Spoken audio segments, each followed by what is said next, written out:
আল্লাহ রাব্বুল আলামিন বলেন, ফাইন্নায-যিকরা তানফাউল মুমিনিন, কারণ ওয়াজ নসিহত উপদেশ এটা হলো মুমিনের জন্য উপকারী। নসিহত যে যত গ্রহণ করে তার আমল তত দুরস্ত হয়, ঈমানের তত চাকচিক্যতা বেড়ে যায়, আমলের প্রতি স্পৃহা আগ্রহ বেড়ে যায়। এই জন্য আমাদের উচিত বেশি বেশি নসিহত করা, শ্রবণ করা, আর নসিহত অনুযায়ী আমল করবার চেষ্টা করা। কারণ নবীজি সাল্লাল্লাহু আলাইহি ওয়াসাল্লামকে আল্লাহ তাআলা ওয়াজ করতে বলছে। ওয়াজ করা এটা দামি এক কাজ, নবীওয়ালা কাজ। সাহাবায়ে কেরাম ওয়াজ শুনছেন, ওয়াজ শ্রবণ করা এটা সাহাবাওয়ালা কাজ। আমরা কত দামি একটা কাজ করতে পারতেছি। রাসূলুল্লাহ সাল্লাল্লাহু আলাইহি ওয়াসাল্লাম ওয়াজ করেছেন। হাদিসের পাতায় পাতায় নবীজির নসিহত উপদেশ পাওয়া যায়। নবীজির উপদেশগুলা এত সুন্দর, জীবন পরিবর্তনের মতো। আমি যে হাদিসখানা আপনাদের খেদমতে পাঠ করেছি, উক্ত হাদিসের মধ্যে রাসূলুল্লাহ সাল্লাল্লাহু আলাইহি ওয়াসাল্লাম আমাদেরকে গুরুত্বপূর্ণ 4টি উপদেশ দিয়েছেন। কয়টা উপদেশ? গুরুত্বপূর্ণ 4টি উপদেশ দিয়েছেন নবীজি সাল্লাল্লাহু আলাইহি ওয়াসাল্লাম। এমন গুরুত্বপূর্ণ 4টি উপদেশ নবীজি জানায় দেন, কোন মুমিন যদি এই 4টি নসিহত নিজের জীবনে আমলে পরিণত করতে পারে, তাহলে যদি তার দুনিয়ার কোনো কিছু নাও থাকে, এই 4 গুণে সে যদি গুণান্বিত হয়ে যায়, দুনিয়ার কোনো কিছু তার হাত ছাড়া হবে না। এত আস্তে কইলেন, আর একটু জোরে বলেন সুবহানাল্লাহ। 4 গুণ অর্জন করলে দুনিয়া হাতছাড়া হবে না, এ কথা আমার নয়। রাসূলুল্লাহ সাল্লাল্লাহু আলাইহি ওয়াসাল্লাম বলেন, আরবাউন ইযা কুন্না ফিকা ফালা আলাইকা মা ফাতাকা মিনাদ দুনিয়া। নবীজি সাল্লাল্লাহু আলাইহি ওয়াসাল্লাম বলেন, আরবাউন 4টি জিনিস, ইযা কুন্না ফিকা যখন তোমার মধ্যে থাকবে। নবীজি বলেন 4টি জিনিস যখন তোমার মধ্যে থাকবে, ফালা আলাইকা আর কোনো কিছু তোমার নাই, চিন্তা করো না, মা ফাতাকা মিনাদ দুনিয়া, দুনিয়া তোমার হাত ছাড়া হবে না। 1 নম্বর প্রশ্ন হলো, দুনিয়া হাত ছাড়া হবে না, এর দ্বারা উদ্দেশ্য কি? দুনিয়া হাত ছাড়া হবে না, এর দ্বারা উদ্দেশ্যটা কি? তাহলে কি দুনিয়ার গাড়ি বাড়ি, ধন দৌলত, ভোগ বিলাস কোনো কিছুর অভাব হবে না? বিষয়টা এমন নাকি? বিষয়টা মূলত এমন নয়। দুনিয়ার মধ্যে একটা হলো প্রয়োজন আর একটা হলো বিলাসিতা। একটা প্রয়োজন আর একটা বিলাসিতা। কথাগুলো একটু খেয়াল দিয়ে শুনতে হবে, নাইলে বোঝা যাবে না, আর না বুঝলে ভালো লাগবে না। আর বুঝলে আমল করার একটা ইচ্ছা আসতে পারে, কারণ কথা বুঝলে এটা মনে থাকে বেশি দিন। আমার আগে হযরত বলছে না, একজন ওয়াজ শুনে আসছে, এই সে ওয়াজ করছে হুজুর কালকে কাঁপায় ফেলছে। যেই কইছে কি ওয়াজ কইরাইছে, কয় এটা তো মনে নাই। কারণ ও শুনছে কিন্তু বুঝে নাই। যদি বুঝতো, কিছু কথা মনে থাকতো, আমল করার জন্য একটা সুযোগ থাকতো। সেজন্য আমরা শুধু চামড়ার কান দিয়ে শুনবো না, দিলের কান দিয়েও শুনবো, তাহলে স্মরণ থাকবে ইনশাআল্লাহ। দুনিয়াতে 2টা জিনিস, একটা হলো প্রয়োজন আর একটা হলো বিলাসিতা। মনে করেন আপনার আমার খিদা লাগছে, খিদা লাগলে প্রয়োজন হলো ক্ষুধা নিবারণ করা, ক্ষুধা দূর করা। খিদা লাগার পর আপনি যদি 1 প্রকারের তরকারি দিয়া ভাত খান, বলেন তো খিদা দূর হবে নাকি? তরকারি একটা লাগবে না, মরিচ পেঁয়াজ দিয়া যদি ডলা দিয়া খান, তাও পেট ভরে যাবে, ক্ষুধা দূর হবে। তার মানে শুধুমাত্র লবণ মরিচ পেঁয়াজ দিয়াও প্রয়োজনটা মেটানো যায়। আবার আপনার খিদা লেগেছে, আপনি যদি 10 প্রকারের তরকারি দিয়া খান, খিদা মিটবে, একই কথা। কিন্তু ক্ষুধা নিবারণের ব্যবস্থা থাকা, এটা হলো প্রয়োজন মিটলো। আর 10 প্রকারের তরকারি দিয়ে খাওয়া, ক্ষুধাও মিটলো, বিলাসিতাও হলো। এই হাদিসের দ্বারা উদ্দেশ্য হলো প্রয়োজন মিটবে, আমি আপনি বাইরে গেলে দরকার হলো গাটা ঘিরে রাখা, খালি গায়ে না থাকা। দুইটা জামা যদি কারো থাকে তার গা ঢেকে রাখার জন্য যথেষ্ট। আবার অনেকের 50টাও জামা আছে, প্রয়োজন কিন্তু একই, খালি গায়ে বের না হওয়া, গা ঢেকে রাখা। দুইটা জামা হলেও হয়, 50টা হলেও হয়, ঠিক কিনা বলেন?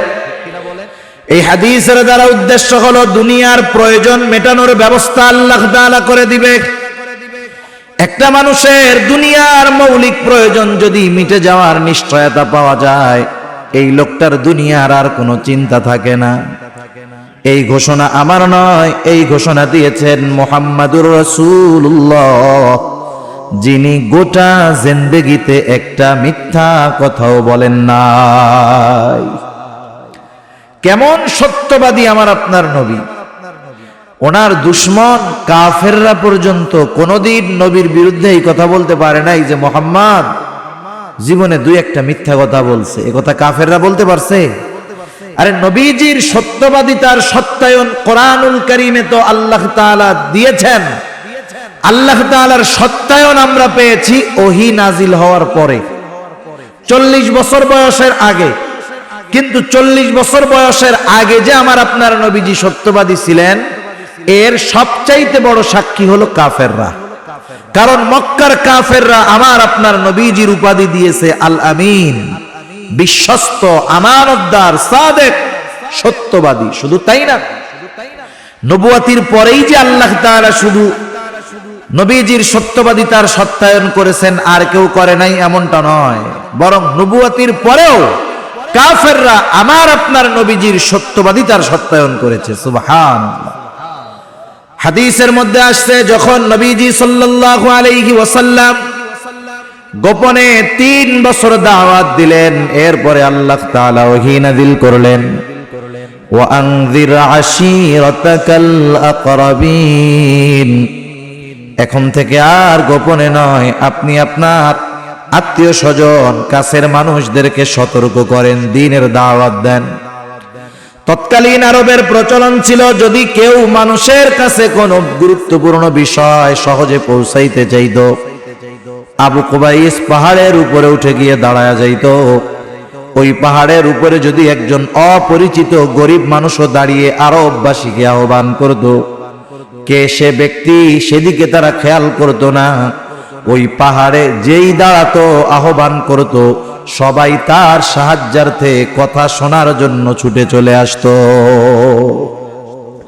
অপরিচিত একজন ব্যক্তিও যদি দাঁড়াইতো, সব গুরুত্ব সহকারে আসতো। রাসূলুল্লাহ সাল্লাল্লাহু আলাইহি ওয়াসাল্লাম এবার পাহাড়ের উপরে দাঁড়ায় গেলেন। আজকে তো অপরিচিত কেউ দাঁড়ায় নাই, এ তো সকলের আস্থাভাজন প্রিয় মুহাম্মদ। রাসূলুল্লাহ সাল্লাল্লাহু আলাইহি ওয়াসাল্লাম আরববাসীকে আহ্বান করলেন। সবাই ছুটে ছুটে পাহাড়ের পাদদেশে এসে হাজির। রাসূলুল্লাহ সাল্লাল্লাহু আলাইহি ওয়াসাল্লাম বলতেছে, শোনো, আমি যদি তোমাদেরকে এই কথা বলি, এই খবর দেই যে পাহাড়ের অপর প্রান্তে, পাহাড়ের পাদদেশে একদল সৈন্য অস্ত্র হাতে তোমাদের উপরে আক্রমণ করার জন্য অপেক্ষা করতেছে, তোমরা কি আমার এই কথা বিশ্বাস করবা নাকি? সবাইকে যখন প্রশ্ন করলেন আমার আপনার নবী, উপস্থিত সবাই সমস্বরে বলতেছে, ও মুহাম্মদ, আমরা অবশ্যই তোমার কথা বিশ্বাস করি। কারণ হলো, ইতিপূর্বে আমরা তোমাকে কখনো মিথ্যাবাদী হিসাবে পাই নাই। তার মানে এই যে 43 বছর, এই 43 বছরে আমরা তোমাকে কখনো মিথ্যাবাদী হিসাবে পাই নাই। সুবহানাল্লাহ। সেই নবী বলতেছে, আরবাউন ইযা কুন্না ফীকা ফালা আলাইকা মা ফাতাকা মিনাদ দুনিয়া। 4টি জিনিস যদি তোমার মধ্যে থাকে, আর কোনো কিছু যদি নাও থাকে, মা ফাতাকা মিনাদ দুনিয়া, দুনিয়া তোমার হাতছাড়া হবে না। আল্লাহর নবী বলেন, 1 নাম্বার হিফযু আমানাতিন, সেটা হলো আমানতের হেফাজত। তার মানে 1 নম্বরে আমরা তো মুমিন আছি আলহামদুলিল্লাহ, সবচাইতে দামি নেয়ামত ঈমান, সেটা তো আছে। সাথে সাথে আমানতদার মুমিন হতে হবে। কি মুমিন হতে হবে একটু বলেন না, কি মুমিন? আমানতদার মুমিন। প্রকৃত মুমিন যে সে হবে আমানতদার। যার মধ্যে আমানতদারিতা নাই সে প্রকৃত মুমিন হতে পারে না। আর আমানতদার মুমিন কখনো খেয়ানতকারী হতে পারে না। কারণ মুমিনের আদাত, মুমিনের অভ্যাস, মুমিনের ভূষণ হলো আমানতদারিতা, আমানতের হেফাজত করা। আর মুনাফিকের অন্যতম প্রধান আলামত হলো আমানতের খেয়ানত করা। আমানতের খেয়ানত করা এটা মুনাফিকের আলামত। মুনাফিকের আলামত কোন প্রকৃত মুমিনের মধ্যে থাকতে পারে না।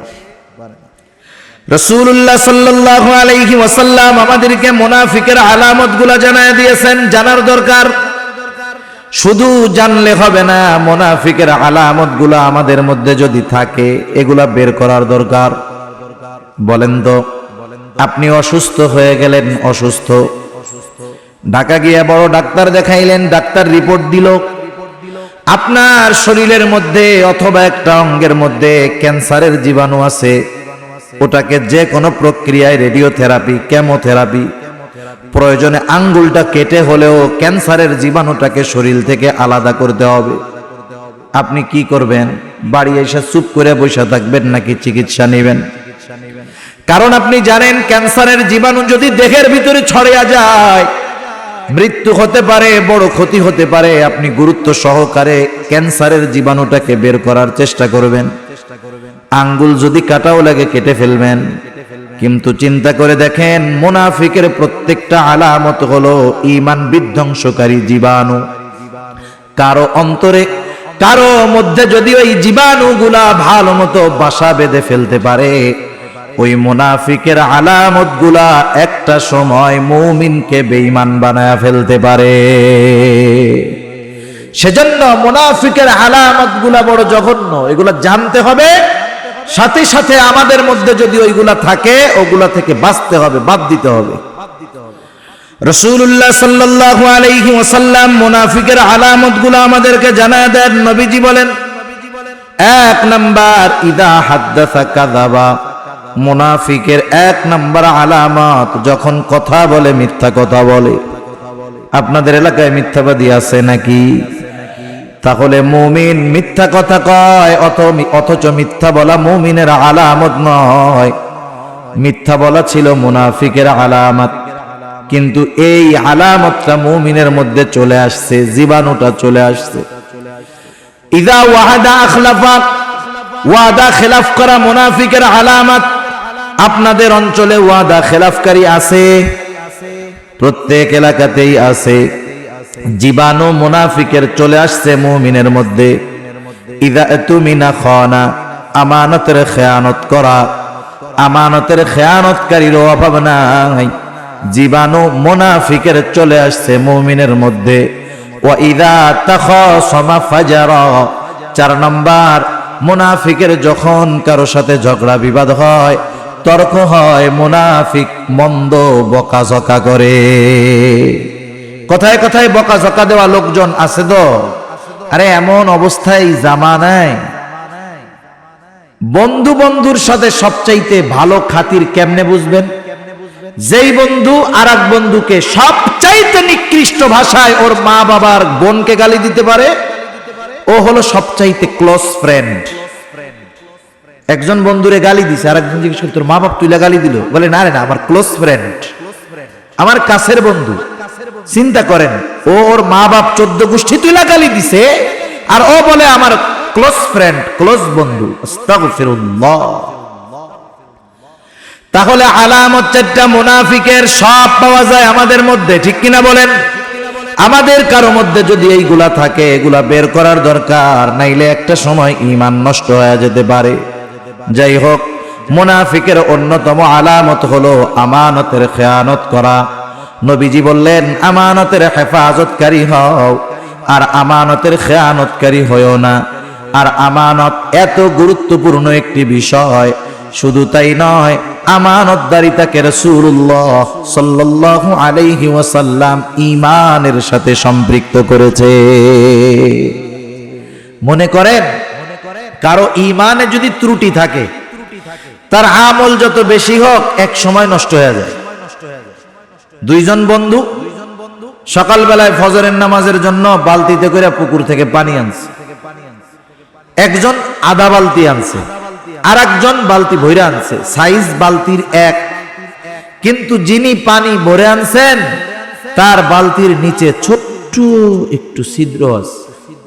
এশার নামাজ পড়ে 8টার সময় পানি রাখছে, সকাল 5টার সময় ফজরের নামাজের জন্য ওযু করবে। বলেন তো এই 9 ঘন্টায় আধা বালতিওয়ালার পানি থাকবে না ভরা বালতিওয়ালার পানি থাকবে? কেন থাকবে না? সে তো বইরা আনছে, কিন্তু বালতির তলায় ছিদ্র। ঈমানে যার ত্রুটি, সে যত বেশি আমল করুক না কেন টিকে না। ঈমান যার ত্রুটি মুক্ত নির্ভেজাল, আমল যতটুকু করে ততটুকুই টিকে যায়। এজন্য নবীজি বলেন, আখলিস দীনাকা ইয়াকফিকাল আমালুল কালিল। তোমার ঈমান খাঁটি করো, অল্প আমল নাজাতের জন্য যথেষ্ট হয়ে যাবে। ঈমান ত্রুটি মুক্ত করার জন্য যেই বিষয়গুলোর দরকার, এর মধ্যে অন্যতম একটি হলো আমানতদার হতে হবে। এজন্য রাসূলুল্লাহ সাল্লাল্লাহু আলাইহি ওয়াসাল্লাম আমানতদারিতাকে ঈমানের সাথে সম্পৃক্ত করেছেন। নবীজি বলেন, লা ঈমানা লিমান লা আমানাতা লা। যার মধ্যে আমানতদারিতা নাই তার ঈমান নাই। কত কঠোর কথা নবীজি সাল্লাল্লাহু আলাইহি ওয়াসাল্লাম বলছেন। যার মধ্যে আমানতদারিতা নাই তার মধ্যে কি নাই বলেন? ঈমান নাই। আমাদের আমানতদারিতার কি অবস্থা নিজেরা নিজেদেরটা মাপতে পারবো, একটু শুনলে ইনশাআল্লাহ। আমানত আর আমানতদারিতা বলতে আমরা বুঝি, আমানত মনে হয় শুধু লেনদেনের মধ্যে হয়। আমার কাছে একজন টাকা রাখছে, আমি যথাসময়ে তার টাকা সম্পদ তাকে ফিরাইয়া দিলাম, আমি বড় আমানতদার। মানুষজন ভাবে যে হুজুরের চাইতে বড় আমানতদার আল্লাহর ওলি আর কেউ নাই। এতটুকুরেই আমরা আমানতদারিতার মধ্যে সীমাবদ্ধ করে ফেলছি। আফসোসের সাথে বলতে হয়, সম্পদের ক্ষেত্রেও আমানতদার লোক এই সমাজে অনেক কম পাওয়া যায়, ঠিক কিনা বলেন? মনে করেন আমার আপনার কাছে কারো সম্পদ গচ্ছিত আছে, আমি নির্দ্বিধায় সুন্দরভাবে ওই মালিকের আমানত সম্পদ ফিরায়া দেই। এই চরিত্রের মানুষ সমাজে কম না বেশি বলেন তো? বেশি। সম্পদের খেয়ানত আমরা অহরহ করতেছি। উপমা উদাহরণ দিলে অনেক দেওয়া যাবে। যেমন বাবার সম্পদের মধ্যে ছেলের যেমন হক, মেয়েরও তেমন হক আছে না নাই? আল্লাহ রাব্বুল আলামিন কে কতটুকু পাবে এটার ফয়সালা দিয়ে দিয়েছেন। আল্লাহ তাআলা বলেন, ইউসিকুমুল্লাহ ফি আওলাদিকুম লিযযাকারি মিসলু হাযযিল উনসায়াইন। আল্লাহ তাআলা জানায় দেন, ইউসিকুমুল্লাহ, আল্লাহ তাআলা তোমাদেরকে ওসিয়ত করতেছেন। ওসিয়ত মানে আল্লাহ তাআলার পক্ষ থেকে চূড়ান্ত ফয়সালা। কি ফয়সালা? লিযযাকার মিসলু হাযযিল উনসায়াইন। সোজা কথায়, দুই মেয়ে যেই পরিমাণ সম্পদ পাবে, এক ছেলে সেই পরিমাণ সম্পদ পাবে। একজন ছেলে পাবে দুইজন মেয়ের সমপরিমাণ। এই বন্টন রীতিটা কার? একটু জবান খুলে বলেন তো। আল্লাহ তাআলার এই বন্টন রীতি। আল্লাহ রাব্বুল আলামিন এই বন্টন রীতি দিয়া দিলেন। আমাদের দেশের নারীবাদী নামে কিছু মানুষ আছে যাদের এখানে আপত্তি আছে। তারা বলতে চায় আল্লাহ তাআলা এখানে ঠিক করেন নাই, সমতা দেন নাই। আমি ওই দিকে যাব না। আল্লাহ তাআলা এখানে ইনসাফ রক্ষা করেছেন, সমতা নয়, ইনসাফ। যেখানে শান্তি এবং কল্যাণ সেখানে। ওই দিক গেলে আমার সাবজেক্ট অন্যদিকে চলে যাবে। হালকা একটু ইকো দিবেন, আর কিছু না। হালকা সুন্দর হইতেছে। আপনার ইনসাফ যেখানে, আরেকটু ইনসাফ যেখানে, সেখানে কল্যাণ, সেখানে শান্তি। ইনসাফ যে জায়গায় নাই, সে জায়গায় কল্যাণও নাই, শান্তিও নাই। আমাদের অভ্যাস কি, বাবা মারা গেল, বাবার সম্পদে ছেলের যেমন হক মেয়ের তেমন হক, কিন্তু আফসোসের সাথে বলতে হয় আজকে অধিকাংশ জায়গায় মেয়েরা তার হক থেকে বঞ্চিত হয়। সমানটা পরে বাদ দেন, ওটা তাদের দাবি, অবৈধ দাবি, ভ্রান্ত দাবি। কিন্তু আমাদের এই বিষয়টা খেয়াল করার দরকার, ইসলাম একটা মেয়ের জন্য যতটুকু দিয়েছিল ততটুকু আমরা তাকে প্রদান করি কিনা। আমাদের দেশে অনেক ক্ষেত্রে এমনটা হয়, বাবা মারা গেল, বাবার এক ছেলে দুইটা মেয়ে, বাবা মারা যাওয়ার পরে করণীয় কি ছিল? এক নাম্বার, যখন কেউ মারা যাবে এক নাম্বার দায়িত্ব তার সন্তানেরা তার দাফন কাফনের ব্যবস্থা করবে। দুই নাম্বার, ওই বাবা যদি কোনো ঋণ থাকে তার সম্পদ থেকে ঋণ পরিশোধ করবে। তিন নাম্বার, বাবার যদি কোনো ওসিয়ত থাকে ওসিয়ত ঋণ পরিশোধ করার পর যেই সম্পদ অবশিষ্ট থাকবে তার ওসিয়ত যদি তার মোট সম্পদের 3 ভাগের 1 ভাগ বা তার কম হয় ওই ওসিয়ত পূরণ করবে। এরপরে বাকি যেই সম্পদ থেকে যাবে এটা যথাযথভাবে ওয়ারিসদের মাঝে বন্টন করে দিতে হবে। এটা হলো রুলস, এটা হলো নিয়ম। এখন বাবা মারা গেছে, বোনদের বিবাহ হয়ে গেছে আরো আগে, তারা তাদের শ্বশুর বাড়িতে ভালো মতো দিন যাপন করতেছে, কোনো সমস্যা নাই। 10-15 বছর ধইরা ভাই সব সম্পদ একা একা খাইতেছে, দোকান ভাড়া, বাড়ি ভাড়া, জমির ফসল সব একা খায়। 15 বছর পর দুই বোন এসে বলে, ও ভাই 15 বছর তুমি একা আমার বাবার সম্পদে খেয়েছো, গাছের ফল খেয়েছো, জমির ফসল খেয়েছো, দোকানের ভাড়া খেয়েছো, কোনো আপত্তি নাই। এখন থেকে আমাদের হকটা আমাদেরকে বুঝায় দাও, আর যদি তুমি রাখতে চাও ন্যায্য দামে আমাদের কাছ থেকে কিনে রাখো, আর নাইলে আমাদের হকটা বুঝায় দাও। বলেন তো, বোনেরা যখন তার হক ভাইয়ের কাছে বুঝে নিতে আসে এই ভাই খুশি হয় নাকি বেজার হয়? মুখ পুইড়া কালা হয়ে যায়। তখন সম্পদ দিয়ে দিলেও কি বলে যে যা সম্পর্ক শেষ কইরা নিয়েই গেলি, যা যা একবারেই যা। আগে যখন সম্পদ খাইতো বোন আসলে কত খুশি যে বোন এবার কিন্তু 2 সপ্তাহ থাকতে হবে, আর যখন সম্পদ বুঝা নিয়ে জায়গা তখন আসলে কি কয়, আইসো কেন, সব তো নিয়েই গেছে। ঠিক কিনা?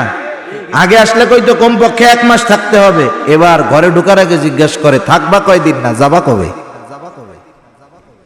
দায়িত্ব কি ছিল? বাবার মৃত্যুর পরে অন্যান্য কাজ সম্পাদন করার পরে সম্পদগুলো ফিরায় দেওয়ার দরকার ছিল। সেজন্য আমার আপনার কাছে যদি কারো সম্পদ থাকে দায়িত্ব হলো মালিকের কাছে ফিরায় দেওয়া। এই আদেশ আল্লাহ তাআলা আমাদেরকে দিয়েছেন। আল্লাহ তাআলা বলেন, ইন্নাল্লাহা ইয়া'মুরুকুম আন তুআদ্দুল আমানাতি ইলা আহলিহা, তোমরা আমানত তার হকদারের কাছে ফিরায় দাও। এক কথায় আমাদের কাছে কারো সম্পদ যদি গচ্ছিত থাকে, রক্ষিত থাকে, আমানত থাকে, তার যদি মনেও না থাকে নিজ দায়িত্বে আমাদের ফিরায় দেওয়া উচিত। নাইলে কি হবে, কিয়ামতের দিন বোঝা যাবে যে কি হইতেছে। তাহলে 1 নাম্বার সম্পদের ক্ষেত্রে আমরা আমানতদার হব। 2 নাম্বার, আমানত শুধু যে সম্পদের মধ্যে হয় তা নয়, আমানত কথার মধ্যেও হয়। কথা কেমনে আমানত হয়?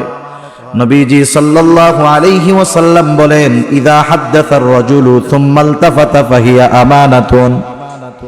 নবীজি বলেন, যখন কোনো মানুষ কথা বলে আর এদিকে সেদিকে তাকায়, যখন আমার আপনার কাছে কেউ কোনো কথা বলে, কথা বলার আগে যখন ডানে বামে এদিকে সেদিকে তাকায়, তার মানে আমরা কি বুঝতে পারি? তার মানে বুঝতে পারি লোকটা চায় না এই কথা আমি ছাড়া কেউ শুনুক, কেউ জানুক। ঠিক কিনা বলেন? নবীজি বলেন, যখন কেউ কোনো কথা বলে আর এদিকে সেদিকে তাকায়, ফাহিয়া আমানাতুন, ওই কথাটাও আমানত হয়ে যায়। আর আমাদের খাসলাত পুরা এর বিপরীত। কোন আল্লাহর বান্দা আমি মোল্লার কাছে আইসা যদি কয়, হুজুর আপনার এই কথাটা বললাম, আপনি আর কাউরে কইেন না, আমার পেটের মধ্যে ঠিক ডায়রিয়া হইলে যেমন পুটপুট করে না, ওই কথা আর হজম হয় না। ও আমার চোখের আড়াল হওয়ার আগেই পাশের থেকে আরেকজনে ডাক দিয়ে, ভাই শুনছেন কি কইছে? খুব গুরুত্বপূর্ণ কথা, আমার এই কইছে, আর কাউরে কইতে না করছিল, আমি আপনারে কইলাম, আপনি কিন্তু কাউরে কইেন না। আমার রোগ আমি ওনার মধ্যে দিলাম, উনি কি করবে? উনি চিন্তা করবে কি কাজটা করলো হুজুর। উনি আবার পাশের জন্য ডাক দিয়া বলবে, এই হুজুরে মিথ্যা কথা বলে? না না, হুজুর আমার এই কথা বলছে, কারো কাছে বলতে মানা করছে, আমি তোরে কইলাম তুই কাউরে কইস না। এর পরের জন কি করবে? একই আমল। এইরকম করতে করতে সকালের কথা দুপুর হইতে হইতে 100 জনের কানে পৌঁছায় গেছে। যে যারে বলে খালি কি বলে, আমি তোরে কইলাম তুই কাউরে কইস না। কথা পৌঁছায় গেছে 100 জনের কাছে। আচ্ছা, 100 জনের কাছে এই লোকটার গোপন কথা পৌঁছায় গেল, এর জন্য দায়ী আমি। এর জন্য দায়ী কে? আমি। আমার কাছ থেকে প্রথম কথাটা ফ্লাশ হয়েছে, খেয়ানত হয়ে গেল 100 খেয়ানত। আমার পরে যতজনের কাছে এই কথাটা পৌঁছাইছে, যতজন বলছে, যতজন গুনাহ হয়েছে, যতটা খেয়ানত হয়েছে, সমপরিমাণ খেয়ানতের গুনাহ হবে আমার। কারণ কেউ যদি দুনিয়াতে কোনো ভালো কাজের সূচনা করে, ওই ভালো কাজ যতদিন চলে, যতজন করে, ওই প্রত্যেকটা ভালো কাজ করনেওয়ালার সওয়াবের একটা অংশ তার আমল নামায় যোগ হয়ে যায়। আবার দুনিয়াতে কেউ যদি কোনো মন্দ কাজের সূচনা করে, ওই মন্দ কাজটা দুনিয়ায় যতদিন চলে, যতজন করে, প্রত্যেকের ওই মন্দ কাজের গুনার একটা অংশ প্রথম যে শুরু করে তার আমল নামায় যোগ হয়ে যায়। এজন্য সাবধান, অনেক ক্ষেত্রে কথার খেয়ানত আমরা করে ফেলি, এটা কখনোই সমীচীন হবে না। বরং কেউ যদি এই ধরনের কথা কারো কাছে বলে দেয়, অবশ্যই সে একজন খেয়ানতকারী হিসাবে সাব্যস্ত হবে। আবার বুঝতে হবে ঝামেলাও আছে। আপনি তো হাদিস শুনে গেলেন, ইদা হাদ্দাসার রাজুল সুম্মাল তাফাতা ফাহিয়া আমানাতুন। যখন কোনো মানুষ কথা বলে আর এদিকে সেদিকে তাকায়, ওই কথা কি বলেন? আমানত। আগামীকাল রাত 12টার সময় একজন আপনার কাছে আইসা ডাইনে বামে তাকাইয়া কইতেছে, চাচা আজকে কিন্তু ওই বাড়ি আমি চুরি করব। আইসা কি কয়? আজকে আমি ওই বাড়ি চুরি করব। কথা বলার আগে ডাইনে বামে তাকাইছে। আপনি তো চিন্তা করতেছেন, গতকাল রাত্রে ওয়াজ শুনলাম, ডাইনে বামে তাকাইয়া যে কথা বলবে ওইটা আমানত। কি বিপদ ফেলাই দিল হুজুর। এখন যদি আমি এই কথাটা বইলা দেই, তাইলে আমানতের খেয়ানতকারী, আর না বললে ওই বাটার বাড়ি চুরি হয়ে যাবে। প্রবলেম আছে না নাই? আছে। বিষয়টা হলো, একটা কথা কারো কাছে বলার পরে একজন ন্যূনতম বোধ জ্ঞান সম্পন্ন মানুষও বুঝতে পারে যে এই কথাটা গোপন রাখার দরকার না বলে দেওয়ার দরকার। কেউ যদি আমার আপনার কাছে আইসা বলে আমি এই ক্ষতিটা করবো, অমুক লোকরে মারমু, এই ধরনের কোন বিষয় যদি বলে, আমার উচিত তাকে সতর্ক করা, তাকে ফিরানো, ঠিক কিনা বলেন? কিন্তু এমন কোন কথা যদি বলে যার মধ্যে তার ইজ্জত, সম্মান এগুলা রক্ষিত আছে, এই ধরনের কথা আরেকজনের কাছে বলে তার মান সম্মান নষ্ট করার অধিকার আমার আপনাকে কেউ দেয় নাই। কারণ এক মুমিনের জন্য অপর মুমিনের মান, সম্মান, রক্ত এগুলা হারাম করে দিয়েছে আল্লাহ তাআলা। আল্লাহর নবী জানায় দিয়েছেন হাদিসের মধ্যে যে এক মুমিন অপর মুমিনের মান সম্মান নষ্ট করতে পারবে না।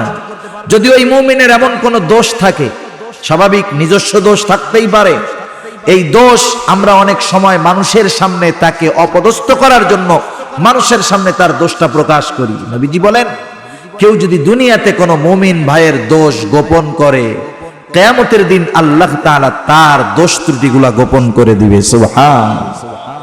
আবার নবীজি বলেন, কেউ যদি কারো দোষ ত্রুটি প্রকাশ করে দেয়, অপমান করে, দোষ ত্রুটি প্রকাশ করে দেয়, নবীজি সাল্লাল্লাহু আলাইহি ওয়াসাল্লাম বলেন, আল্লাহ তাআলা ওই ব্যক্তি যদি ঘরের মধ্যেও থাকে তবুও তাকে মানুষের সামনে অপদস্থ করবে। সেজন্য এক মুমিন আমার কাছে যখন কোনো কথা বলবে, ওই কথাটা যদি তার সম্মানের সাথে সম্পৃক্ত হয়, খবরদার আমরা কারো কাছে বলবো না, খেয়ানতকারী হতে হবে। সেই জন্য কথার মধ্যেও আছে আমানাত। 3 নাম্বার দায়িত্ব হয় আমানাত। দায়িত্ব বড় গুরুত্বপূর্ণ একটি বিষয়। আজকে তো এমন এক জামানা চলতেছে, যেই জামানায় মানুষ দায়িত্ব নেওয়ার জন্য প্রতিযোগিতা করে, কিন্তু এমন এক জামানা অতিবাহিত হয়ে গেছে, মানুষকে পিটায়া জেলখানায় দিয়াও দায়িত্ব দেওয়া যায় না। আগের মানুষ দায়িত্ব নিতে চাইতো না, কারণ চিন্তা করতো দায়িত্ব নিলাম যদি পালন না করি খেয়ানত হয়ে যাবে। ইমামে আজম আবু হানিফা রাহমাতুল্লাহি আলাইহি নাম শুনছেন না? আমাদের কলিজার টুকরা ইমামে আজম আবু হানিফা রাহমাতুল্লাহি আলাইহি, ওনাকে খলিফা মনসুর যখন প্রধান বিচারপতির দায়িত্ব নিতে বললেন, উনি দায়িত্ব নিলেন না। ইমামে আজমকে খলিফা মনসুর তার আদেশ অমান্য করার কারণে, দায়িত্ব না নেওয়ার কারণে চাবুক দিয়ে আঘাত করলো। বলেন তো, প্রধান বিচারপতি হওয়ার জন্য যেই যোগ্যতা দরকার, কোয়ালিফিকেশন দরকার, তা কি ইমামে আজমের মধ্যে ছিল কি ছিল না? পরিপূর্ণভাবে ছিল, কোনো সন্দেহ নাই। কেন তিনি দায়িত্ব নেন নাই? বরং দায়িত্বটাকে আমানত মনে করেছেন, এই জন্য তিনি দায়িত্ব নেন নাই। যখন খলিফা মনসুরের চাচার কাছে খবর গেল খলিফা মনসুর ইমামে আজমের সাথে এমন বেয়াদবি করেছে, সে বলল, তুমি ভাতিজা ভালো কাজ করো নাই, তুমি তার কাছে ক্ষমা চাও। খলিফা মনসুর ক্ষমা চাইল। শুধু তাই না, রাষ্ট্রীয় কোষাগার থেকে বিপুল অঙ্কের 1 থলে স্বর্ণের মোহর ইমামে আজমের জন্য হাদিয়া পাঠায় দেওয়া হলো। হাদিয়া নিয়ে যখন বাদশার লোক, খলিফার লোক ইমাম আজমের কাছে গেছে, গিয়ে বলতেছে, খলিফা তার আচরণের কারণে কষ্ট পেয়েছেন, ক্ষমা চেয়েছেন, আপনার জন্য এই হাদিয়া পাঠিয়েছেন। খলিফা হাদিয়া নিজের পকেট থেকে দেয় নাই, পাবলিকের টাকা থেকে দিয়েছে। ঠিক কিনা বলেন? রাষ্ট্রীয় কোষাগারে এটা জনগণের সম্পদ। এইবার ইমামে আজম বললেন, না, তার এই হাদিয়া গ্রহণ করা যাবে না। এইবার ওই লোক বলতেছে, আপনি নিজে ব্যবহার না করেন, রাইখা দিয়া মানুষের সদকা করে দিয়েন। ইমাম আজম আবু হানিফা রাহমাতুল্লাহি আলাইহি বলেন, না না, আমি সম্পদটা গ্রহণ করে নিজে ব্যবহার করি আর অন্যকে দিয়ে দেই, সেটা ভিন্ন কথা। বাদশা তো জানবে তার হাদিয়া আমি গ্রহণ করেছি, এটা হবে না, ফেরত নিয়ে যাও। বাদশার এই উপঢৌকন হাদিয়া ইমামে আজম ফেরত পাঠায় দিলেন। বাদশারও রাগ হয়ে গেল। ইমামে আজমকে জেলখানার মধ্যে আটকায় দেওয়া হলো, চাবুক মারা হতো। ঐতিহাসিকেরা লিখেন আর বলা হতো, দায়িত্ব গ্রহণ করো, তোমাকে ছেড়ে দেওয়া হবে। ইমামে আজম চাবুকের আঘাত খেতে খেতে জীবন দিয়ে দিয়েছে, তবু তিনি দায়িত্ব নেন নাই। কারণ চিন্তা করেছেন, এই দায়িত্ব নেওয়ার পরে আমার দ্বারা যদি সামান্য কোনো অবহেলা হয়, খেয়ানত হয়, কিয়ামতের দিন অবস্থা টাইট হয়ে যাবে। কেন? রাসূলুল্লাহ সাল্লাল্লাহু আলাইহি ওয়াসাল্লাম জানায় দেন, সহিহ মুসলিমের হাদিস, নবীজি সাল্লাল্লাহু আলাইহি ওয়াসাল্লাম বলেন, আবু দাউদের মধ্যেও এসেছে, নবীজি সাল্লাল্লাহু আলাইহি ওয়াসাল্লাম বলেন, আমাদের মধ্যে যখন কাউকে কোনো সরকারি দায়িত্ব দেওয়া হয়, সে যদি ওই দায়িত্বের সুচ পরিমাণও খেয়ানত করে, কিয়ামতের দিন খেয়ানতের বোঝা সহকারে সে উপস্থিত হবে। সুচ পরিমাণ খেয়ানত, একটু চিন্তা করে দেখেন।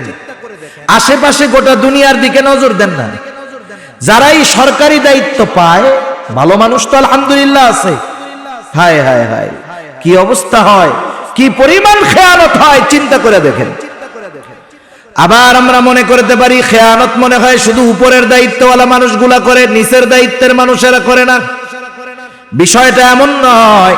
সমাজের উচ্চ স্তর থেকে একেবারে নিচু স্তর পর্যন্ত দায়িত্বের খেয়ানত আছে না নাই? সরকারি হসপিটালগুলা, আমি একটা উদাহরণ দেওয়ার জন্য বলতেছি, কারণ এই ভোগান্তির শিকার আমি প্র্যাকটিক্যাল হয়েছি, আপনারাও হয়তো হয়েছেন। একজন আহত রোগীকে নিয়ে গেলাম, রক্ত প্রবাহিত হচ্ছে, প্রচন্ড আকারে রক্ত বের হচ্ছে। একটা মানুষের যদি মাত্রাতিরিক্ত রক্ত বের হয়ে যায়, হয়তো সে দুনিয়া থেকে চলে যেতে পারে। হসপিটালগুলোর মধ্যে আপনারা জানেন, জরুরি বিভাগ থাকে, ইমার্জেন্সি, ওর সামনে ট্রলি থাকে। যখন অ্যাম্বুলেন্স থেকে কোনো রোগী নিয়ে যাওয়া হবে, ওইখানে লোক নিয়োগ দেওয়া আছে, তাদের দায়িত্ব হলো ট্রলি এনে রোগীকে জরুরি বিভাগের মধ্যে দ্রুততার সাথে নিয়ে যাওয়া। কিন্তু সরকারি হসপিটাল কোনটা আমি নাম বললাম না, নিয়ে যাওয়া হলো, রোগী অসুস্থ পড়ে আছে, কিন্তু ট্রলির কোনো খবর নাই। আশপাশ থেকে খোসা দেওয়া হলো, 300 না দিলে ট্রলির চাকা ঘোরে না। 300 দিলেন, এবার ট্রলির উপরে রোগী উঠাইছেন, ট্রলি টানার লোক নাই, এই জায়গায় লাগবে 200। ভেতরে নিবেন, রোগী পড়ে থাকবে, চিকিৎসা শুরু হবে না, লাগবে 500। বলেন তো, এদেরকে কি এই তলে তলে টাকা ইনকাম করার জন্য দায়িত্ব দেওয়া হয়েছিল, নাকি বেতন দিয়ে রোগীর সেবার জন্য দায়িত্ব দেওয়া হয়েছিল? এই যে চিন্তা করে দেখেন, সরকারি অনেক হসপিটালের মধ্যে অবস্থা, আপনি যদি টাকা না দেন আপনার জায়গাটা মুছাও দিবে না।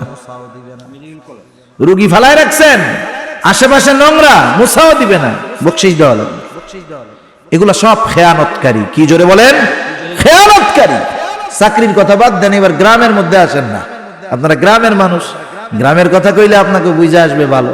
আশেপাশে ধানের জমি আছে না, যখন জমিনটারে পরিষ্কার করে আপনারা ধানের চারা লাগান, কিছুদিন পরে ধানের চারার পাশে পাশে ঘাস উঠে। আপনি যদি চিন্তা করেন না ধানের চারা লাগাই আসলাম, 3 মাস পরে গিয়ে একবারে পাকা ধান কাইটা আনবো, আপনি ধানের চারার খোঁজই পাবেন না, সব ঘাস হয়ে যাবে। ঘাসের সোহবতে ধানের চারা ওদের মতো হয়ে যাবে আর কি। এখন কি করা লাগে, যখন ঘাস ওঠে তখন আমাদের এলাকায় বলে নিড়ানি দেওয়া লাগে। আপনাদের এলাকায় কি কয়? নিড়ানি দিতে হয়। এখন এই নিড়ানি দেওয়ার জন্য আমাদের এলাকায় কামলা নেয় আর কি, কামলা নেয়। সকাল 5টা থেকে 7টা থেকে দুপুর 12টা পর্যন্ত সে জমিনের ওই কাজগুলা করবে, তারে 500 টাকা দেওয়া হবে। আপনি জমিনের কামলা দেওয়ার জন্য আপনার মসজিদের ইমাম সাহেবকে ডাক দিবেন না, কারণ আপনি জানেন ইমামের কাম এটা না, ওরে নিলে জমি আরো শেষ। আপনি নিবেন তো তাকে যার সম্পর্কে আপনার জানা আছে, ঠিক কিনা বলেন? আপনি জানেন যে ওই লোকটা আমার 2 শতক জমি 5 ঘন্টায় 2 শতক জমি নিড়ানি দিয়ে পরিষ্কার করে ফেলতে পারবে। আপনি তারে জমি দেখাইয়া বাড়ি এসে বলতেছেন, শোন বিকালবেলা ওই যে বাজারে ওইখানে আসিস, তোর টাকা আমি দিয়া দেবো, জমি পরিষ্কার করে আমারে দেখা করিস। এবার জমি দেখায় আপনি বাড়ি চলে আসছেন। এবার সে জমি নিড়ানি শুরু করছে। ইতিমধ্যে একা একা কাজ করতেছে, শয়তান তার অন্তরের মধ্যে ওয়াসওয়াসা দিচ্ছে, বলতেছে দেখ চাচা কিন্তু তোরে খুব বিশ্বাস করে, ভালো কথা, এখন তো কাজ শেষের দিকে, আগামীকাল তোর কোনো কাজ নাই, আজকে যদি পুরো কাজটা তুই শেষ করে ফেলিস, আগামী দিন তোর ইনকাম হবে কোন জায়গা থেকে? তুই একটু কাজটা ধীরে ধীরে কর, চাচা কিন্তু তোরে বিশ্বাস করে। এইবার কাজ অর্ধেক করলো, 1 শতক পরিষ্কার করেছে, আর 1 শতক ইচ্ছা করে দেরি করে সে বিকাল বেলায় চাচার কাছে গিয়ে হাজির। চাচা কিছু বলার আগে চাচার উপরে গরম, কি বলে, দূর চাচা, কি জমি আপনি দেখাই দিয়ে আসছেন? আপনি তো উপরের ঘাস দেখছেন, নিচে শিকড় একটা 3 হাত লম্বা, আমার হাতটা শেষ। আরে আমি এর লেগেই তো আজকে 1 শতক হইছে, অন্য কেউ হইলে আধা শতক হইতো না চাচা। চাচাও মনে মনে কিন্তু খুশি যে অন্য কেউ হইলে তো আমার 2000 যাইতো, আর ওরে তো 1000 দিয়াই 2 দিনে কাজ শেষ। ও বলতেছে যাক আমারও কাম হইল, চাচা তো মনে করে আমারও কাম হইল। এখন বলেন, এই যে কৃষি কাজ করলো, দায়িত্বে অবহেলা করে সম্পদ উপার্জন করলো, ওই লোকটাও বলবে যে আমার ঘামের টাকা, কিন্তু এই লোকটাও খেয়ানতকারী, ঠিক কিনা বলেন? এইরকম খেয়ানতকারী সমাজের রন্ধে রন্ধে পৌঁছায় গেছে। সেই জন্য প্রত্যেকটা দায়িত্ব আমানত। এই যে দেখেন স্কুল কলেজ ভার্সিটির মধ্যে আজকে বলতেই হয়, না বললেই নয়। একটা সময় আমরাও স্কুলে পড়ছি, কিন্তু আমাদের কোচিং ফিটিং প্রাইভেটের দরকার হয় নাই, ক্লাস থেকেই স্যাররা পড়া শিখাইয়া দিয়েছে। আমি আমার ওই সব শিক্ষকদের জন্য দোয়া করি, স্কুল জামানায় যাদের কাছে পড়েছি, ক্লাসের মধ্যে যদি কোনো স্যারের পড়া না বুঝে থাকি, তাহলে স্যার নিজ দায়িত্বে বলছে ছুটি হওয়ার পরে সবাই যাবে, তুমি যাবা না। একেবারে বিনা পারিশ্রমিকে ক্লাসের পরেও আধা ঘন্টা 1 ঘন্টা সময় দিয়ে বিনা টাকায় স্যার ছাত্রদেরকে পড়া বুঝায় দিয়েছে। এটা আমরা পাইছি ওই জামানার শেষের দিক। আর এখন কি হয় জানেন, স্যার অঙ্ক করাচ্ছে ব্ল্যাকবোর্ডের মধ্যে, উঠাইছি তো ছাত্র 10 জনের মধ্যে 20 জনের মধ্যে 2 জন বুঝে। হ্যাঁ, স্যার বলছে অঙ্ক বুঝতে পারছো? 2 জন বলে স্যার বুঝতে পারছি, বাকি 18 জন বুঝে নাই। স্যার আমরা তো বুঝলাম না। বুঝবা কেমনে? ক্লাসে সব বোঝা যায়, কোচিং এ আইসো। এরকম আল্লাহর বান্দা স্যার আছে না নাই? মাস শেষে কি বেতন কম নেয় নাকি? এই শিক্ষক জাতির মেরুদণ্ড, এই শিক্ষক শিক্ষার মাধ্যমে জাতির মেরুদণ্ড সোজা করবে কি? সেই তো আমানতের খেয়ানতকারী। এই জন্য শিক্ষক যখন আমানতের খেয়ানতকারী হয়ে গেছে, এখন আর ছাত্ররা পায়ে পানি ঢেলে দিয়ে শিক্ষকের পা ধোয়া দেয় না, মাঝে মধ্যে দেখি গণপিটুনিও দেয়। কেন হলো? কারণ আমি শিক্ষক হিসাবে আদর্শ শিক্ষক হতে পারি নাই। এই যে শিক্ষক যেই কাজটা করতেছে আমানতের খেয়ানত, এক কথায় কেউ যদি তার দায়িত্ব যথাযথভাবে পালন না করে ওই দায়িত্বের বিপরীতে যেই পারিশ্রমিক পরিপূর্ণ গ্রহণ করে, নিঃসন্দেহে সে দায়িত্বের খেয়ানতকারী। সময়টাও হয় আমানত, সময়টা হয় আমানত। সময় কেমনে আমানত? আপনি দায়িত্ব নিয়েছেন 8টা থেকে 12টা আপনি একজনের কাজ করে দিবেন, ওই 4 ঘন্টা সময় আপনার নাই, 4 ঘন্টা সময় হলো তার। ব্যক্তিগত কাজে যদি ওই সময় ব্যবহার করতে হয় তার কাছ থেকে অনুমতি নেওয়া লাগবে, নাইলে সময়ের খেয়ানতকারী। আলোচনা লম্বা হবে, আমি আর ওদিকে যাব না। 4টা বিষয়ে জানলাম: সম্পদের আমানত, দায়িত্বের আমানত, কথার আমানত, সময়ের আমানত। সাথে সাথে এগুলাও যাই না নেই, সন্তান সন্ততি আমানত, আমার আপনার অঙ্গ প্রত্যঙ্গ আমানত, শরীয়তের বিধিবিধান আমার আপনার কাছে আমানত। আমি আপনি যদি এই আমানতগুলা রক্ষা করতে পারি, ওই যে নবীজি বলছেন 4 গুণ অর্জন করো। প্রথম গুণ হলো হিফযু আমানাতিন, আমানতের হেফাজতকারী হতে পারবো। 2 নাম্বার নবীজি বলেন সিদকু হাদিসিন, সত্য কথা বলা। প্রথম গুণ আমানতের হেফাজত, দ্বিতীয় গুণ কি কথা বলা? একটু জোরে বলেন, আর একটু জোরে বলেন, কি কথা?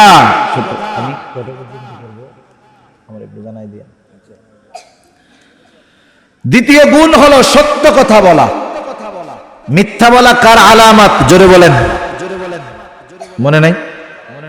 আরো জোরে, কার আলামত? আপনাদের ঘুম আসতেছে নাকি? তো তাকবীর দেন তো, নারায়ে তাকবীর, নারায়ে তাকবীর।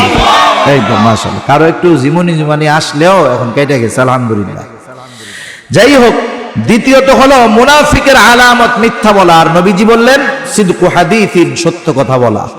সত্য বললে লাভ কি? অনেক লাভ। রাসূলুল্লাহ সাল্লাল্লাহু আলাইহি ওয়াসাল্লাম বলেন ইন্নাস সিদকা ইয়াহদি ইলাল বির ওয়া ইন্নাল বিররা ইয়াহদি ইলাল জান্নাহ। নবীজি বলেন নিশ্চয়ই সত্য মানুষকে কল্যাণের পথ দেখায়, আর কল্যাণ মানুষকে জান্নাতের পথ দেখায়। শুধু তাই না, নবীজি এরপর বলেন একটা মানুষ যখন সত্য বলতে থাকে একটা সময় এই লোকটা আল্লাহ তাআলার নিকটে সত্যবাদী বলে গণ্য হয়ে যায়, সিদ্দিক বলে গণ্য হয়ে যায়। এরপরে নবীজি বলেন ওয়া ইন্নাল কিযবা ইয়াহদি ইলাল ফুজুর, নিশ্চয়ই মিথ্যা মানুষকে মন্দের পথ দেখায়। ওয়া ইন্নাল ফুজুরা ইয়াহদি ইলান নার, আর মন্দ মানুষকে জাহান্নামের পথ দেখায়। নবীজি বলেন একটা মানুষ মিথ্যা যখন বলতে থাকে একটা সময় সে আল্লাহ তাআলার নিকটে মিথ্যাবাদী বলে গণ্য হয়ে যায়। একটা মানুষ যদি সমাজে বারবার মিথ্যা কথা কয়, এক সময় ও সত্য কথা কইলেও তারে মানুষ বিশ্বাস করে না। আমরা ক্লাস 4 অথবা 5-এ পড়ছি গল্পটা, একটা দুষ্টু রাখালের গল্প। দুষ্টু রাখাল কি করত? ও করছে কি, একদিন জঙ্গলের পাশে ওর গরু বাইন্দা মানুষের সাথে মজা করার জন্য ডাক ছাড়তেছে, বাঘ বাঘ বাঘ। মানুষজন কাম কাজ ফালাইয়া লাঠি লুঠি নিয়ে আসছে, বাঘ কই? বলে আমি তোমাদের সাথে মজা করতেছিলাম। এই গল্প পড়ছেন কারা কারা? একটু কন্ত দেখি। হ্যাঁ, আরে মুরব্বিও পড়ছে, আমরাও পাইছি। রাখাল বলতেছে বাঘ বাঘ, সবাই লাঠি লুঠি নিয়ে কাজ ফেলে হাজির, কোথায় বাঘ? বলে আমি তোমাদের সাথে একটু মজা করলাম। লোকরা বিরক্ত হয়ে ফিরে গেল। কিছুদিন পরে আবার একই কাজ করছে সে। এইবার একেবারে অল্প কয়েকজন লোক লাঠি সোটা নিয়ে আসছে, বাঘ কোথায়? বলে আমি তোমাদের সাথে মজা করলাম। সত্যই তৃতীয় দিন বাঘ এসে তার গরুর উপরে আক্রমণ করলো। এইবার সে বলতেছে বাঘ বাঘ বাঘ। বলেন তো আগের 2 দিন যদিও মিথ্যা বলছে, আজকে মিথ্যা বলে নাকি সত্য বলে? নিঃসন্দেহে সত্য বলতেছে। আশেপাশের লোক তার কথার আওয়াজ শোনে কিন্তু বিশ্বাস করে না। এই গল্পের শেষে একটা উপদেশ লেখা ছিল, ডু নট টেল এ লাই, তোমরা মিথ্যা কথা বলো না। এটার থেকে আমাদের শিক্ষা নেওয়ার দরকার যে একটা মানুষ যদি বারবার মিথ্যা বলে, এক সময় সে সত্য বললেও তার কথা কেউ বিশ্বাস করে না। আবার দেখেন, আমরা অনেক সময় মনে করি ছোটদের সাথে মিথ্যা বললে কোনো অসুবিধা নাই। বিষয়টা এমন নয়, ছোটদের সাথেও মিথ্যা কথা বলা যাবে না। কেউ যদি ছোটদের সাথে মিথ্যা বলে সেও মিথ্যাবাদী। আমরা অনেক সময় একেবারে ছোটদের সাথে মিথ্যা বলাকে কিছুই মনে করি না। ছেলে বাবা বাহিরে যাইতে চায়, ছেলে যাইতে দিতে চায় না, বলে তোমার জন্য চকলেট আনবো। এইবার চকলেটের কথা শুনে সে বাবাকে ছেড়ে দিল। ওই বাবা যদি সন্তানের জন্য চকলেট না আনে, ওই বাবা একটা মিথ্যাবাদী বাবা। কেমন করে? নবীজি সাল্লাল্লাহু আলাইহি ওয়াসাল্লামের কাছে একজন মহিলা আসছে। মহিলার সাথে একটা ছোট বাচ্চা, বাচ্চাটা হাত থেকে ছুটে দূরে চলে গেল, ডাক দেয় আসে না। এবার হাতের মুঠ পাকায় বলতেছে এদিকে আসো মজা দিমু। ভাবটা এমন বুঝাইলো আর কি। এইবার বাচ্চাটা মার কাছে ছুটে আসলো। মহিলা হাতের মুঠ খুলে বাচ্চার হাতের মধ্যে একটা খেজুর দিয়ে দিল। রহমাতুল লিল আলামিন নবীজি এই দৃশ্যটা খেয়াল করতেছিলেন। নবীজি বললেন, শোনো, তুমি যদি এই বাচ্চার হাতে কিছু না দিতা, অবশ্যই তুমি মিথ্যাবাদী বলে গণ্য হতা। এরকম কাজ অনেক হয়। যেমন আমাদের ছোট বাচ্চা গ্লাস কাপ ভেঙে ফেলছে, পরে আসবি না, তখন ধুলাই দিব, এখন আয় কিছু কমু না। এবার যখন কাছে আসে দইরা দেয় কি দেয় না বলেন? এই যে মিথ্যা কথা বললো, ক্ষতি কি হবে? একদিন দুই দিন বাচ্চারে যখন বলবে আয় কিছু কমু না, ও আসবে। 4 দিনের দিন কি বলবে? যাবো না, গেলে তুমি মারবা, মিছা কথা কও। মনোবিজ্ঞান নিয়ে যারা গবেষণা করেন তারা বলতেছে, ছোটবেলায় কোন বাচ্চার অন্তরে যদি এই বিশ্বাস জন্ম হয় যে ওই লোকটা খারাপ, বড় হওয়ার পরেও তার ব্যাপারে ওই ছেলেটার ওই ধারণাই থাকে। নবীজি বলতেছেন, শিশুকালের শিক্ষা পাথরে খোদাই করার মতো। নবীজি সাল্লাল্লাহু আলাইহি ওয়াসাল্লাম 1500 বছর আগে এই মনোবিজ্ঞানের এই সূত্র দিয়ে গেছে। শিশুকালের শিক্ষা পাথরে খোদাই করার মতো, শিশুকালের বিশ্বাসটাও ওই রকম হয়। এই জন্য ছোটদের সাথে আমরা মিথ্যা কথা বলবো না। আবার মনে রাখবো, ধোঁকাও এক ধরনের মিথ্যা। ধোঁকাবাজি সমাজে আছে না নাই? আছে। কত রকমের ধোঁকা যে আছে বাজারে, আপনি টেরও পাবেন। আপনাদের পাশের এলাকায় নদী আছে না? কি মাছ পাওয়া যায়? ইলিশ মাছ পাওয়া যায় নাকি? চিংড়ি মাছ, ইলিশ মাছ, এগুলো ভালোই তো পাওয়া যায়। যে একারে চিংড়ি খাওয়াইছেন, বোঝা যাচ্ছে এই নদীর মাছই হবে। স্বাদও ভালো, মাশাআল্লাহ। এখন মনে করেন চিংড়ি মাছের কেজি যদি 4টাতে 1 কেজি হয়, ওইটার দাম হবে 1000 টাকা কেজি।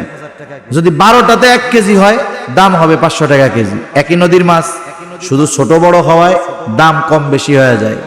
বাজারে যখন মাছওয়ালা মাছ নিয়ে যায়, সে ছোটগুলা জীবনেও উপরে দেয় না, সব বড়গুলা উপরে দেয়। আপনি আমি যখন দামাদামি করি, ওই যেটা দেখা যায় ওই সাইজের আলোকেই দামাদামি হয়। আপনি বড় সাইজের দেখা বললেন, ঠিক আছে এটার 800 টাকা কেজি হয়, আমার 1 কেজি দাও। আপনি এবার ওরে অর্ডার দিয়া, পাশে একজন মুরব্বী আসছে, সালাম বিনিময় করতেছেন, আপনি তো উপরেরটা দিছেন, ও আসতে তলের থেকে দেয় কি দেয় না? কোন 500 টাকার সাইজ দিয়ে দিছে 800 টাকার মধ্যে। ধোকাবাজ। কি বাজ বলেন? ধোকাবাজ। ও আবার বলবে, ভাই কত কষ্ট করে মাছ মাইরা আমি খাই, হালাল, কোনো ভেজাল নাই আমার টাকার মধ্যে, অথচ ধোকাবাজ। এই ধরনের ধোকার সমাজে অভাব নাই। নবীজি বলেন, মান গাশশানা ফালাইসা মিন্না, যে ধোকা দেয় সে আমার উম্মত নয়।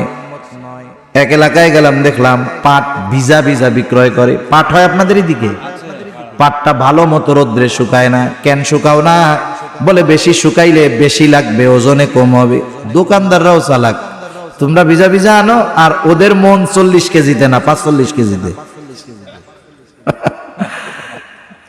অবস্থা সব একরকম। ধোকা দেওয়া যাবে না, ধোকাও এক ধরনের মিথ্যা। নবীজি বলেন, মান গাশশানা ফালাইসা মিন্না, যে ধোকা দেয় সে আমার উম্মত নয়। এজন্য মিথ্যার থেকে বাঁচবো, সত্যবাদী হব। 3 নাম্বার, নবীজি সাল্লাল্লাহু আলাইহি ওয়াসাল্লাম বলেন, ওয়া হুসনু খলিকাতিন, উত্তম চরিত্রের অধিকারী হওয়া। উত্তম চরিত্রের অধিকারী হওয়া, উত্তম চরিত্রের অনেক দাম, অনেক ওজন। হযরত আবু হুরায়রা রাদিয়াল্লাহু তাআলা আনহু থেকে বর্ণিত হাদিস, নবীজি সাল্লাল্লাহু আলাইহি ওয়াসাল্লামকে জিজ্ঞাসা করা হলো, ইয়া রাসূলুল্লাহ, মিজানের মধ্যে সবচাইতে ওজন হবে কোন আমাল? নবীজি নামাজের কথা বলেন নাই, রোজার কথা বলেন নাই, হজের কথা বলেন নাই, যাকাতের কথা বলেন নাই। নবীজি বললেন, মিজানের মধ্যে সবচাইতে ওজন হবে যে আমাল, সেটার নাম হলো উত্তম চরিত্র, উত্তম আখলাক। উত্তম আখলাক রাসূল আকরাম সাল্লাল্লাহু আলাইহি ওয়াসাল্লামের আখলাক চরিত্রের মধ্যেই পাওয়া যায়, ঠিক কিনা বলেন?